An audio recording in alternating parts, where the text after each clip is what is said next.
Terima kasih masih bersama dalam Telisik Hukum. Semakin hangat perbincangan kita mengenai pasal 335 dan segala kontroversi dan implikasinya dalam kehidupan sehari-hari kita.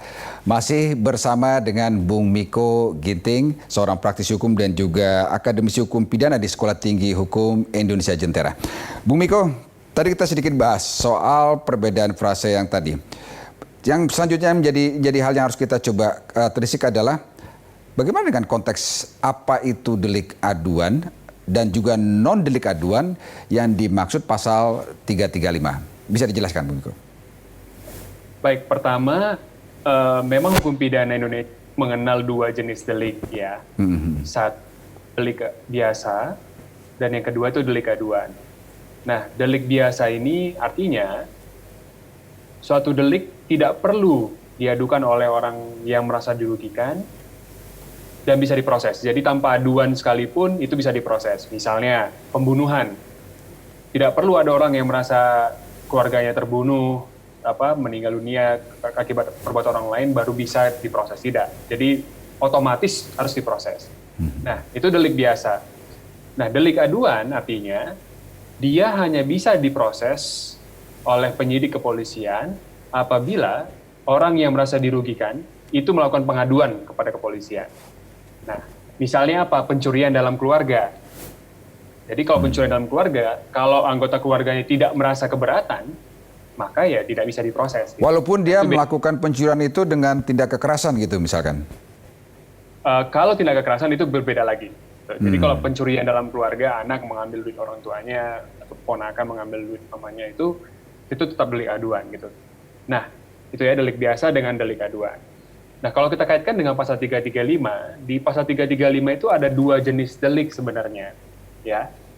Di butir pertama itu delik biasa, artinya dia tanpa diadukan pun harus diproses. Nah, ini yang dengan memaksa orang lain untuk melakukan sesuatu, untuk tidak melakukan sesuatu, untuk membiarkan sesuatu dengan ancaman kekerasan atau kekerasan. Nah, dengan ancaman kekerasan atau itu delik biasa. Jadi tanpa diadukan sekalipun harus diproses oleh pihak kepolisian.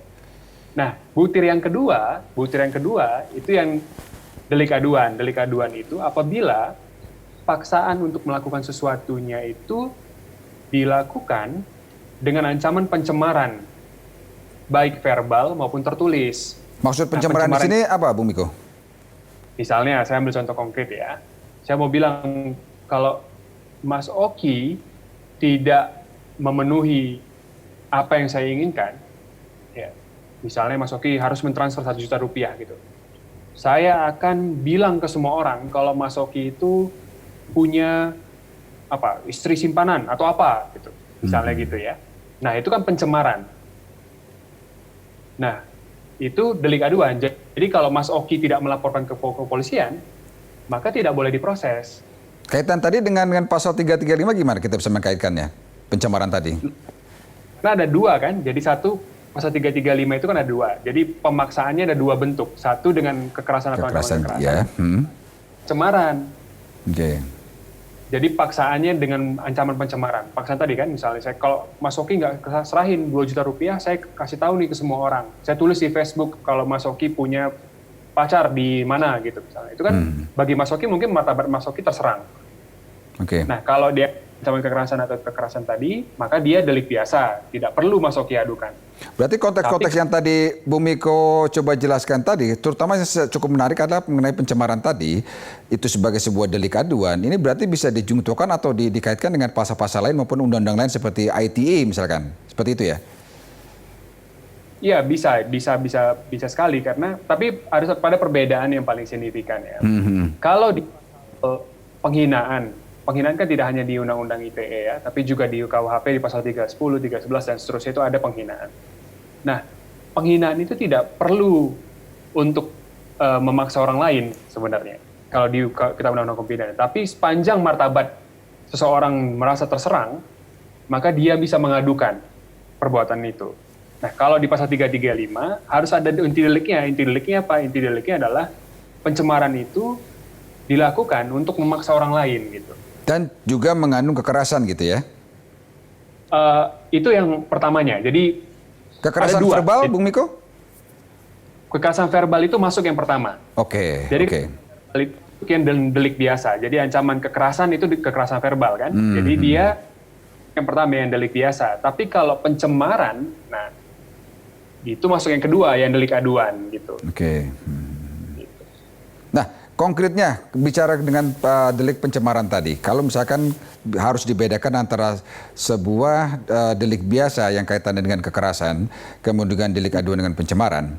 Pada saat proses ini berjalan, tiba-tiba ditemukan sebuah kesepakatan lah. Ada kesepakatan antara pelapor dengan terlapor. Apakah delik aduan tersebut bisa kita batalkan atau bisa kita cabut? Bisa. Jadi kalau delik biasa, saya dari delik biasa dulu ya, dari delik biasa. Kalau delik biasa yang tadi ancaman kekerasan, artinya secara verbal maupun kekerasan, itu tidak bisa dicabut. Oke. Dengan kesepakatan apapun, atau bahasanya kan damai-damai gitu ya. Nah itu cabut. Dia harus diproses.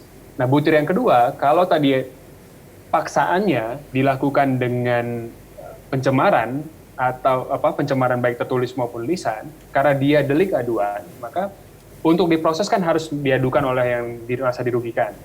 Oke. Nah, tidak diproses, maka bisa si orang yang merasa dirugikan ini mengatakan bahwa ya sudahlah, saya cabut nih delik aduannya, berarti tidak ada basis untuk melanjutkan prosesnya gitu. Oke, ada ilustrasi begini, Bung Miko. Kita sekarang akhir-akhir ini dengan pemanfaatan sosial media yang begitu meluas, sehingga orang-orang banyak yang ingin eksis tentunya dalam konteks sosial media tersebut. Saya kasih ilustrasi misalkan begini, ada sebuah prank yang dilakukan oleh kelompok tertentu gitu ya, kemudian yang kena prank tersebut merasa tidak nyaman karena secara fisik dia terganggu, kemudian secara psikis dia terganggu, kemudian baik dari konteks verbal maupun kekerasan segala macam juga itu memenuhi unsur. Apakah hal itu bisa kita kaitkan atau kita laporkan langsung? Dan pasal apa aja yang bisa kita kenakan dalam laporan kepolisian itu? Karena kan bicara ngeprank, bicara konteks vlogging dan segala macam itu pasti lari juga ke sosial media. Gimana, Bung? Ya. Jadi ini agak dilematis ya, karena satu sisi memang kita bisa melihat ada banyak sekali korban-korban prank tadi yang sebenarnya kita juga merasa bahwa ini tindakan yang berlebihan gitu ya. Dan bisa jadi memang banyak sekali kelompok-kelompok atau individu yang merasa tadi terancam secara psikis maupun bahkan secara fisik. Gitu. Nah, tapi saya kira pertama tindakan itu tidak bisa dimasukkan dalam pasal 335, ya. Okay. Apalagi pasal perbuatan tidak menyenangkan, karena satu frasa perbuatan tidak menyenangkan itu sudah tidak ada lagi. Bukankah prank itu memaksa orang melakukan sesuatu dan jangan disertai dengan biasanya ada beberapa yang dilakukan dengan kekerasan, Bung Miko? Nah, itu yang harus dibuktikan ya, harus dibuktikan bahwa pranknya itu untuk melakukan apa, gitu, untuk melakukan sesuatu untuk melakukan apa, gitu. Dalam banyak kasus prank kan sebenarnya tidak untuk melakukan sesuatu, tapi untuk menertawakan saja, gitu. Misalnya kayak yang kasus di Bandung yang Paleka itu kan dia memberikan kira-kira sejenis sembako, tapi dalamnya batu dan sampah misalnya. Nah itu kan tidak ada unsur untuk melakukan sesuatu kepada korbannya gitu. Tapi kalau misalnya pranknya ada surat untuk bilang transfer 1 juta rupiah ke atau tidak boleh keluar rumah gitu. Kalau keluar rumah saya bunuh. Nah itu baru masuk ke dalam pasal 335 gitu. Nah itu pasal satu ya. Tapi ada juga pasal yang lain yang cukup mirip. Itu pasal pengancaman. Oke. Nah pasal ini dia sama unsurnya itu ada dengan kekerasan atau ancaman kekerasan untuk memberikan sesuatu. Ya, yang sepenuhnya milik orang lain gitu. Jadi kalau tadi saya bilang, kalau di dalam pranknya ada surat untuk bilang, serahkan duit Anda, 3 juta rupiah, transfer ke nomor rekening ini. Nah, itu bisa masuk pengancaman gitu. Oke. Oke, berarti konteks bagaimana kita harus mencermati dengan detail setiap kasus itu harusnya menjadi dasar yang harus diperhatikan oleh masyarakat sebelum mengajukan konteks komplain atau pelaporan tersebut, apalagi terkait dengan pasal 335. Nah, untuk hal itu coba kita sama-sama simak, Bung Miko. Ini ada beberapa yang berhasil kami wawancarai bagaimana masyarakat melihat pasal 335 itu secara utuh. Sama-sama kita dengarkan, pemirsa, apa yang diungkapkan oleh masyarakat, apa yang dimengerti oleh masyarakat tentang pasal 335 tersebut. Sama-sama kita saksikan.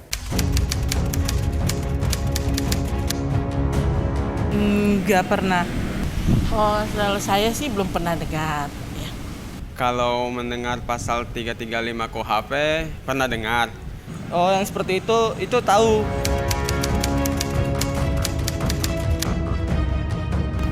Pernah dengar, tapi detailnya seperti apa bunyinya belum tahu. Saya belum tahu, belum tahu. Belum tahu. Itu tentang tindak kekerasan gitu. Kalau pengalaman tidak menyenangkan mungkin pernah ya. Misalnya seperti orang mengambil atau menyerobot antrian, kalau kita udah lama nunggu itu kan sebetulnya sih nggak menyenangkan ya. Tapi kalau mengalami sejauh ini sih nggak ada. Seperti perlakuan-perlakuan yang tidak menyenangkan dari orang tuanya sendiri ya. Jadi membuat dianya tidak betah di rumah ya. Jadi hubungan dengan orang tuanya itu tidak harmonis begitu ya. Tidak harmonis dan dia mencari jalan keluar yang lain. Nah, karena dia remaja, akhirnya dia mencari seperti narkoba.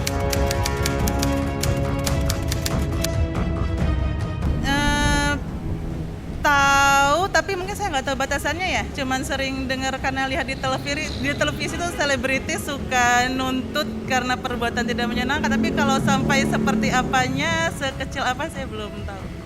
Karena sekarang kan apa-apa sedikit kalau mencari nama baik aja itu tidak menyenangkan dan itu bisa dibawa ke tindak tidak menyenangkan ke polisi gitu. Jadi sekarang sesuatu itu bisa main hukum, dikit-dikit laporkan, dikit-dikit dilaporkan gitu. Karena hukum di Indonesia ini kan kembali lagi siapa yang memimpin, dia yang bertanggung jawab, dia yang berwenang. Oh ya tahu itu, tapi saya nggak berani yang seperti itu. Ya tapi saya ikhlasin aja lah ya seperti itulah. Biar yang kuasa yang membalas semuanya gitu. Perbuatan yang tidak menyenangkan pasti akan bisa dipidanakan.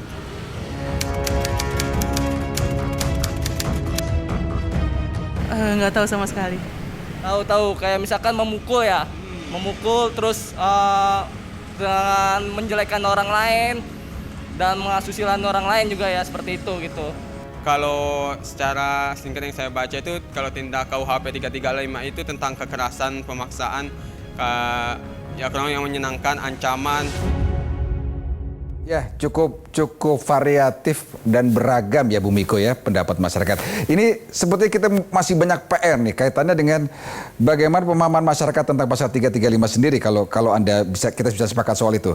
Tentang waktu dari bulan Januari 2014 sejak diputuskan dicabut frase perbuatan tidak menyenangkan tersebut oleh Mahkamah Konstitusi hingga saat ini rasanya belum tersosialisasikan dengan baik. Kira-kira apa yang harus kita lakukan kaitan dengan ini, Bung Miko?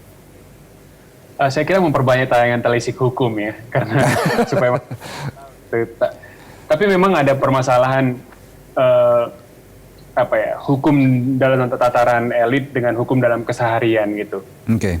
Dan seringkali memang kan hukum ini bermain dalam konteks kata-kata gitu. Koridor abu-abu kebanyakan ya? Koridornya abu-abu gitu. Tadi misalnya perbuatan tidak menyenangkan.